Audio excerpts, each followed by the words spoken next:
সকালবেলা ঘুম থেকে উঠে জানলা খুলেই যদি এরকম একটা সুন্দর দৃশ্য দেখেন, কেমন লাগে আপনাদের? মনে হয় দারুণ একটা জায়গায় চলে এসেছি, এক্কেবারে স্বপ্নের মতন, তাই না? চারিদিকটা সাদা বরফের চাদরে ঢাকা, ঝুরঝুর করে বরফ পড়ছে। কিন্তু আমাদের এমনটা একেবারেই মনে হয় না।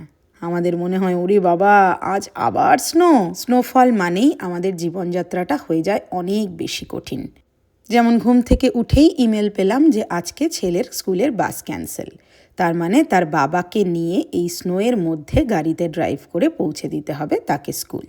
আর স্কুলের কথাই বা কী বলবো, যতক্ষণ না টেম্পারেচার -20 ডিগ্রির নিচে নামছে ততক্ষণ চকোদের প্রত্যেক দিন দুবেলা 1 ঘন্টা করে বাইরে রাখে এই ওয়েদারের সাথে ইউজ টু হওয়ার জন্য।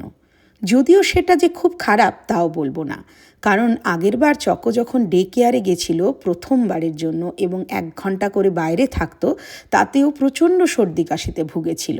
এবারে কিন্তু কিছুটা অভ্যস্ত হয়ে সেদিক থেকে আমরা অনেকটাই মুক্তি পেয়েছি। এত ঠান্ডাতে কিন্তু আমাদের জীবনযাত্রা এক বিন্দুও থেমে থাকে না। এই যে দেখুন, আমার নেবার হয়তো অফিস যাবে, তার আগে তার গাড়িটা পরিষ্কার করছে। যাদের 2টো করে গাড়ি এবং একটা গ্যারেজ, তাদের একটা করে গাড়ি কিন্তু বাইরে রাখতে হয় এবং সকালে উঠে সেই গাড়িকে পরিষ্কার করে তবেই অফিস বা যে কোনো গন্তব্যের দিকে রওনা হতে হয়। হ্যাঁ, এবার আপনাদের মনে প্রশ্ন আসতেই পারে যে এত বরফে গাড়িগুলো স্কিড করে যায় না? যায় তো। তাই জন্য প্রত্যেক উইন্টার আসার আগেই আমাদের 4টে টায়ারকেই উইন্টার টায়ারে চেঞ্জ করে নিতে হয়। বলতে বলতেই গাড়িটা কীরকম স্কিড করে গেল।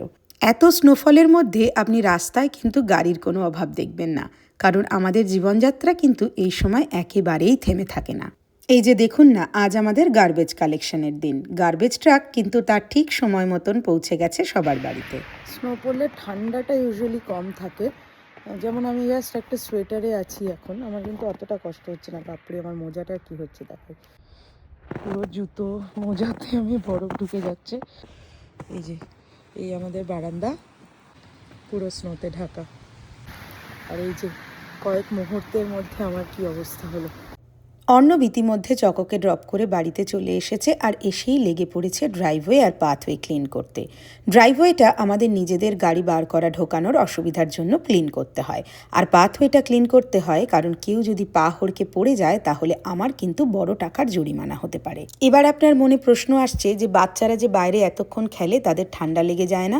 আমাদের বাচ্চাদের প্রপারলি উইন্টার ওয়াইজ ড্রেস পরিয়ে স্কুলে পাঠাতে হয়, নইলেই ঠান্ডা লেগে যায়।